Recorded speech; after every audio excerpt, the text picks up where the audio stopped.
Buenas noches, queridos amigos, estamos en un nuevo programa del Club Cuántico, hoy con un interesante invitado del mundo de las leyes, el magíster Carlos Espergen. Él es académico de la Universidad de La Serena y hoy día vamos a conversar de un tema muy actual: las leyes, la justicia, etc. Buenas noches, Carlos. Muy buenas noches y muchas gracias por la invitación. Me da mucho gusto estar aquí y poder colaborar en algo de lo que yo trabajo.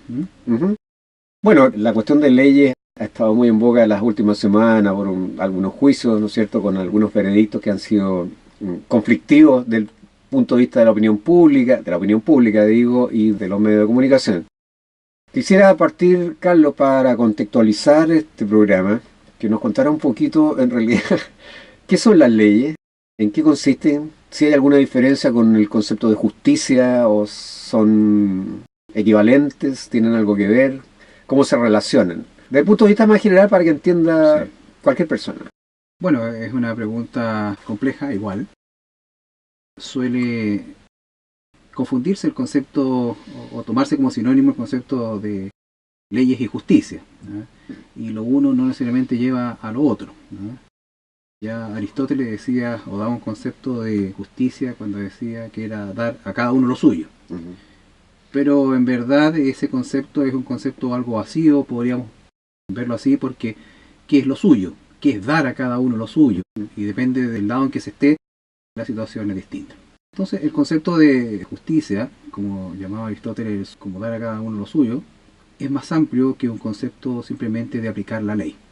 La ley en realidad es hecha por los hombres y por lo tanto en alguna medida podría tener algunas deficiencias que podría corregir la justicia. Por lo tanto se ha dicho ahí que cuando hay un conflicto entre la ley y la justicia hay que aplicar la justicia. Ahora, específicamente en la rama en que yo trabajo, es decir, en el área del derecho penal, es un área por sí bien compleja, porque lo que mide o busca es la parte más sensible de lo que es los valores del ser humano. Es decir, si nosotros pensamos qué es lo que priva el derecho penal, priva de la libertad y en su momento privó también de la vida. Hoy día no existe la pena de muerte en Chile, salvo una excepción en el Código de Justicia Militar en tiempos de guerra. Entonces, aquí tenemos un concepto muy delicado. Por ahí se ha dicho que la diferencia que hay entre el derecho civil y el derecho penal está en que el derecho civil se preocupa del tener y el derecho penal se ocupa del ser. De ahí la preferencia del ser humano más por la primera rama del derecho en cuanto al desarrollo del derecho civil, que tiene 2000 años, desde Roma. En cambio, el derecho penal tiene no más allá de 300 años como estudio dogmático. Por lo tanto, esta rama del derecho, que es el derecho penal, que podríamos decir que es un medio de control social. Sin duda que cuando se dictan las leyes, las normas penales, lo que se busca es tratar de modelar o de dirigir conforme a determinados valores que tiene la sociedad para que estos se vayan ajustando a las conductas de los seres humanos o de los ciudadanos a lo que se espera en una sociedad en un tiempo y en un lugar determinado. Es decir, es un elemento que se desarrolla junto con la historia de un pueblo. Es decir, tú lo vas modificando en la medida que los valores de ese pueblo o de esa ciudadanía van alterándose. ¿Es así? Así Depende. Es. Bueno, ¿por qué se llama derecho positivo a todo esto? Bueno, derecho positivo, en oposición a lo que podría ser el derecho natural, está dado primero, el derecho positivo lo hacen los hombres. En cambio, el derecho natural sería un derecho que emanaría en la esencia de un ser superior, llamamos Dios. Y por lo tanto, ahí hay un punto de inflexión entre el derecho positivo y el derecho natural. Entonces, si las leyes las hace Dios, bueno, no podríamos cuestionar mucho el error porque Dios no está en esa posibilidad, pero el derecho positivo sí. Ahora, eso ha tenido sus variantes sin duda, pero podríamos decir a grandes rasgos que podríamos hacer esa distinción. Trata de aproximarse al derecho tal cual lo entendemos nosotros a una ciencia. Bueno, tú como matemático, la verdad que estamos algo distanciados de A lo mejor una no. u otra, quizás porque, bueno, Leibniz, este filósofo, matemático, ¿cierto? trató de buscar alguna solución por allá en el siglo XVI respecto a la problemática que existía respecto al derecho. Fundamentalmente al derecho internacional, digamos, las relaciones entre los pueblos, porque él era hijo de un tiempo de mucha guerra en Europa, guerras sangrientas. Y por lo tanto, desde su punto de vista, él trató de buscar alguna fórmula matemática o similar a la matemática aplicable a las soluciones de los conflictos. Claro, hay matemáticos que hacen cosas como esa, pero no soy. No lo logró, sin duda, Obvio. pero era un tema de buscar algún tipo de solución. Pero las ciencias sociales, como en la que está el derecho, eso es tremendamente difícil. Las leyes de la naturaleza no se pueden cambiar, digamos, la ley de Newton, digamos, no la puede dictar una ley y decir, bueno, ahora los cuerpos no van a caer de arriba hacia abajo, sino que de abajo hacia arriba. Por lo tanto, es un tema bien complejo también. Te preguntaba lo de los valores, pero no solamente la cuestión de los valores, sino que hay cosas que tienen que ver con la estructura social y económica de un país, es decir, en algún sentido las leyes reflejan esas características de un país, o sea, no sé, el derecho a propiedad, etcétera, tiene algo que decir respecto a eso. De hecho, el derecho viene a responder, y concretamente el derecho penal tiene que responder a un tiempo y un lugar determinado. Y eso no lleva a que solo esté una ley estática, o que necesariamente debe ser estática, sino que la ley puede ir cambiando por la interpretación que le dan los propios tribunales. Un ejemplo de aquello. El Código Penal, por ejemplo, en el artículo 373 del Código Penal chileno, es una norma que está desde 1874 exactamente igual, escrita, ¿verdad? No ha cambiado ni una coma. Pero dice ahí, más o menos, el que ofendiere gravemente al pudor o a las buenas costumbres será una pena tanto. Bueno, ¿qué es el pudor o las buenas costumbres en 1900? Y en 2017. Carlos, ¿cuáles son los límites que tiene el Estado para castigar a través de estas disposiciones legales? Bueno, Si es que los hay. Es una gran pregunta, por cuanto la doctrina, es decir, los autores que se han preocupado de estudiar este tema, de analizarlo, se preguntan qué es derecho, digamos, y si este derecho que otorgaría una facultad al Estado para poder castigar, se preguntan de dónde arranca esa facultad. Y segundo, si esa facultad tiene algún límite. Esto es porque si nosotros nos vamos a la Alemania nazi, por ejemplo, y nos vamos a un positivismo absoluto de las normas, y tomándonos ahí de Kelsen, gran jurista alemán, en el cual él ve que el fundamento del derecho está en la pirámide esa, en el fundamento, en la norma superior. Es decir, si la norma que existe ha sido dictada por quien tenía el legítimo poder para dictar esa norma es derecho. Entonces ahí venía el problema. Las leyes de Nuremberg, por ejemplo, que hoy día nos parecen evidentemente aberrantes, digamos, ¿no? Se preguntó a Kelsen cuando huyó de la Alemania nazi, porque él era judío, entonces ya se le empezó a acercar a él y se fue a Estados Unidos. Entonces, al bajar del avión en Estados Unidos le preguntaron si en Alemania había derecho o no había derecho. O sea, ¿cómo es posible poder eliminar a gente simplemente porque pertenecía a una determinada raza o de una determinada condición o convicción política o tenía alguna inclinación de tipo sexual y eso ameritaba condena? Si eso era derecho o no. Entonces la respuesta que esperaban los periodistas era que no. Que eso no era derecho. Y Kelsen responde, sí, es derecho, a mí no me gusta y por eso huyo de él.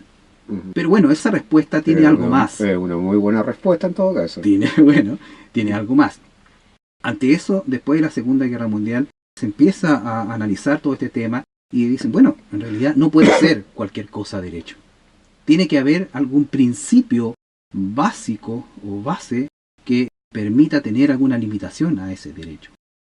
Bueno, y por eso que se han desarrollado una serie de principios para limitar este jus puniendi, este derecho a castigar que tiene el Estado, de punir, y está dado en estos principios limitadores al jus puniendi y que han ido siendo elaborados y que han sido aceptados por la comunidad internacional. Por ejemplo, uno de esos principios puede ser el principio de la proporcionalidad, es decir, que la pena que se le asigna al acto que se pretende castigar tenga o guarde alguna proporción entre pena y acto. porque si no, el hurtar un trozo de pan podría significar la pena de muerte. claro, como en Francia ocurrió, digamos, el tercer delito de robo podía llevar a una pena muy drástica, incluso la muerte. Por eso que había que respetar algunos criterios, y un criterio a través de este principio, el de la proporcionalidad, que es muy importante. Entonces, no hay que perder como norte al momento de legislar, al dictar la ley, que tiene que haber una cierta proporción entre acto y el castigo. Ese es el primer límite. El segundo, que es hijo de la Revolución Francesa, y se le atribuye a von Feuerbach, el nullum crimen, nulla pena sine legem. Es decir, que no existe crimen, no existe pena sin ley. Que es una garantía para el ciudadano o para el justiciable, por cuanto el justiciable debe saber ex ante que si realiza tal conducta puede tener tal pena. Y eso es una garantía, porque antes de ese principio, ¿quién imponía la sanción?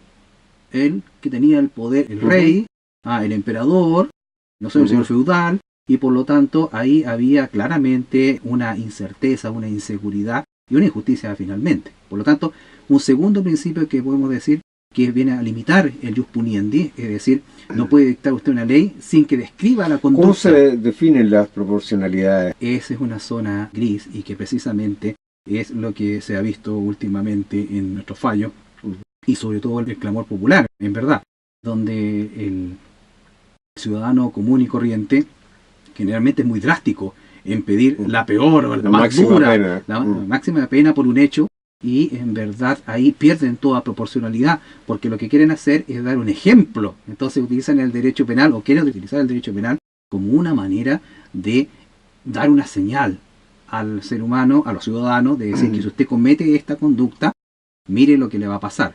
Y así inhibir a otras personas a querer cometer este mismo tipo de conducta. Bueno, mucho se ha discutido también sobre los fines de la pena, que está derechamente ligado a esto. Es decir, ¿para qué castigo? ¿Por qué se suprimió la pena de muerte en Chile? Bueno, ese es un debate gigantesco. Yo siempre me recuerdo de un análisis que hacía mi profesor de filosofía del derecho, el profesor Agustín Isquella, en el cual nos citaba a Miguel Reale, un filósofo brasileño, en el cual decía, a ver, si las penas necesitan ser ciertas, y si la pena de muerte se aplica, y como no sabemos qué hay después de la muerte, usted en verdad le está aplicando una pena incierta. Porque como no sabemos lo que pasa después de la muerte, por lo tanto, no debiera aplicarse la pena de muerte. Bueno, pero más allá de eso, la pena de muerte en realidad, si nosotros empezamos a preguntarnos cuáles son los fines de la pena, ¿para qué castigo? Y esa pregunta no sé si se la hace generalmente el ciudadano común y corriente. ¿Por qué o para qué castigo? Que son los dos latinazgos que hay, que es el punitur quia peccatum est y el punitur ne peccetur. Es decir, el primero, te castigo porque pecaste, o sea, retribución penal, es decir, te castigo para que sufras como hiciste sufrir, o el punitur ne peccetur, o te castigo para que no vuelvas a hacer esto. ¿No es además una pena que no es rectificable? Es decir, si yo cometo un error, no hay como juez, digamos. Bueno, eso va en la línea que estoy señalando. O sea, si definimos que el fin de la pena es ser una pena resocializadora y poder dar una oportunidad a esa persona para que pueda rehabilitarse, sin duda la pena de muerte corta cualquier posibilidad. Hemos visto en Estados Unidos lo que ha pasado hace años, que está con el tema de el ADN, fundamentalmente los proyectos inocentes, en los cuales se han visto que personas que después de estar muchos años en la cárcel, en verdad era inocente. Es más, algunos condenados a muerte. Seguimos conversando sobre leyes con Carlos Espergen. Carlos, este último tiempo hemos conocido del caso de Nabila Rifo, ¿no es cierto? Había una conmoción popular, digamos, de alguna manera, por el fallo de la Corte Suprema. Yo quisiera que nos contextualizaras, nos explicaras un poquito el problema que se suscita acá. ¿Y por qué es el fallo? Bueno, ese es un fallo que desde un principio, desde el hecho, ha causado una gran conmoción dentro de la opinión pública y por lo tanto de un gran interés se ha seguido desde sus inicios por la gravedad del hecho. Pienso que no podemos estar en desacuerdo que el hecho en sí es un hecho atroz, ¿cierto?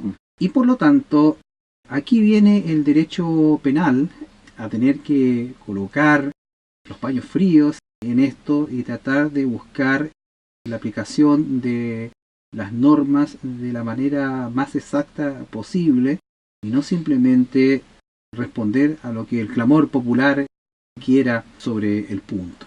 Y este fallo es particularmente complejo, sobre todo por la resolución que tomó la Corte Suprema pronunciándose sobre o acerca de un recurso de nulidad que se interpuso en contra del fallo que dictó el Tribunal Oral en lo Penal de Coyhaique y que sancionó o castigó al victimario como autor de el delito de femicidio frustrado, lesiones, violación de morada, según recuerdo.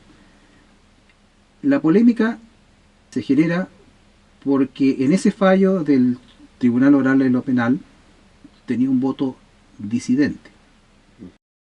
Y ese voto disidente fue tomado por la Corte Suprema, le hizo mucha fuerza a la Corte Suprema, para acoger el recurso de nulidad y señalar que el victimario no habría cometido el delito de femicidio frustrado.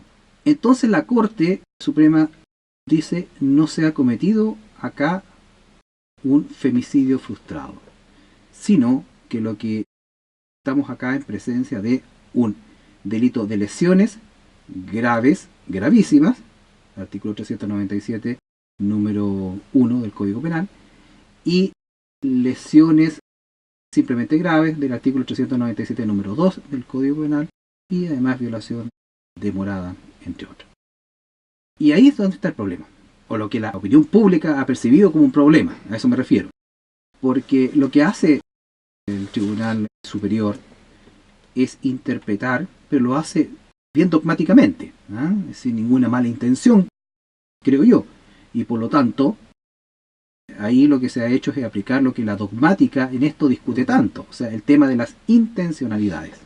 Si nosotros pudiésemos meternos en la mente de cada uno de los sujetos y poder averiguar cuál es la intención, bueno, tendríamos un tema solucionado, pero no existe ninguna máquina, no existe eso, salvo algunas maquinitas que te miran el cerebro y dice, si ante tal estímulo se prende tal parte del cerebro, pero eso no revela una intención. Entonces, mientras no se identifiquen, o sea posible identificar o acceder más bien a lo que es la intención, vamos a tener este tipo de problemas. ¿Qué es lo que hace la Corte? Dice, mire, no es posible poder determinar con claridad que tuvo una intención homicida, o sea, tenía un ánimo necandi, un ánimo de matar a esta persona. Y como no se acreditó aquello, sí se acreditó las lesiones graves y las graves gravísimas. El problema que los profesores han estado abordando, particularmente los profesores de la Universidad de Chile, a los cuales yo he podido escuchar, el profesor Mañalich y la profesora Rocío, también el Lorca, entre otros, dicen, bueno, aquí hay un problema de salto lógico.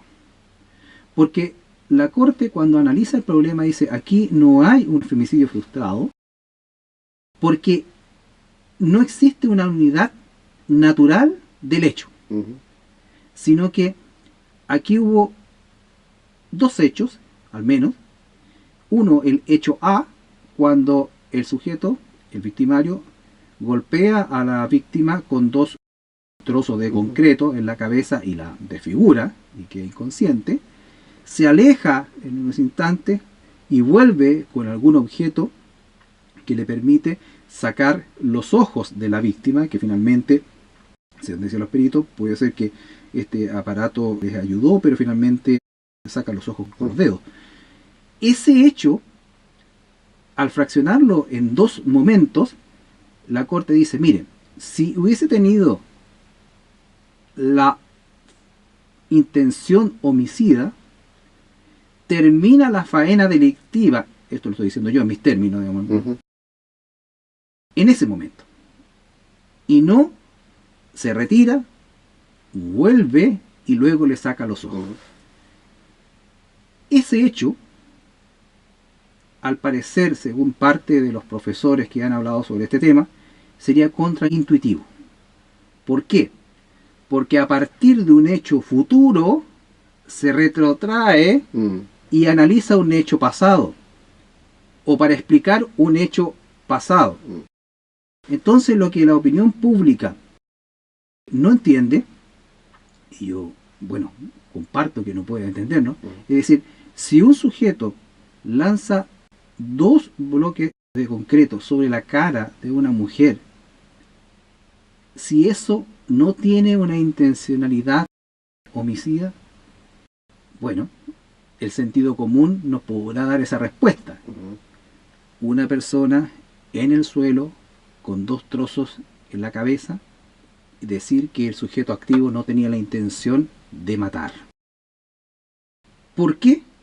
Porque después, en un segundo momento, va y le saca los ojos. Si hubiese estado muerta, no tenía para qué sacar los ojos. Pero eso es ya colocarse en el diván freudiano, según algunos dicen, y empezar a ver cuáles eran las intenciones del sujeto. Y los hechos a veces hablan por sí solos. Entonces, nos preguntamos, si el femicidio requiere dolo directo, la pregunta es, ¿habrá la posibilidad que esto se cometa con dolo eventual? La diferencia entre el dolo directo y el dolo eventual está en lo siguiente, según también la doctrina o la mayoría de la doctrina, porque también hay discusión sobre este tema. Dolo directo, el sujeto conoce y quiere el resultado típico. O sea, conoce los elementos objetivos, es decir, sé que ese es un ser humano y quiero matarlo. El dolo eventual conoce el sujeto, no quiere el resultado, pero lo acepta. Ejemplo, voy a practicar tiro blanco, yo sé que detrás del tiro blanco hay mucha gente que está en una fiesta, yo no quiero matar a nadie, pero me voy a arriesgar. Pero yo lo asumo, y si muere, muere. Entonces el grave problema que hay desde un punto de vista de la construcción dogmática que se ha hecho, es decir, ¿dónde está el verdadero problema? Es la diferencia entre el dolo eventual y la culpa consciente. Y esa es una frontera gris, que no podemos nosotros establecer el límite. Carlos, bueno, el tiempo igual en la radio es cortito. Sí. Yo te quiero agradecer. Es probable que te invitemos de nuevo porque yo creo que este tema es, no este tema específico, pero la comprensión de lo que es la ley, lo que es el derecho, es sobre todo para la ciudadanía y para evitar un poquito los juicios públicos antes de que terminen los juicios y tener una conciencia más educada respecto de estos procesos. Te vamos a invitar más adelante a conversar un poquito en forma más amplia del derecho y de este tipo de problemas. Quisiera que le dieras algún mensaje a nuestros auditores respecto de este tema en general. Bueno, lo primero es agradecer la invitación, un programa que yo lo veo habitualmente, que me parece que es una gran contribución precisamente a lo que uno quiere humildemente entregar, dar una posibilidad de conocer ciertas disciplinas y el gran problema que tenemos en nuestra sociedad, hablando un poco de la posverdad, ¿cierto? Donde nada es cierto, todo es el mundo de la desinformación y cualquier verdad surge de las más diversas formas y le damos credibilidad a algo que en realidad no sabemos si tiene un sustento comprobable y por lo tanto la única manera de salir de la ignorancia es estudiando. Y esa es una gran contribución que hace este programa y agradezco. Nosotros te agradecemos a ti y yo tengo más claro hoy día que el derecho, a pesar de que lo hemos conversado poco, está más cercano a la ciencia de lo que tú mismo te imaginas. Muchas gracias, Carlos. Nos veremos en una próxima oportunidad y a todos ustedes, queridos amigos, nos vemos en 15 días más en este su programa, El Club Cuántico.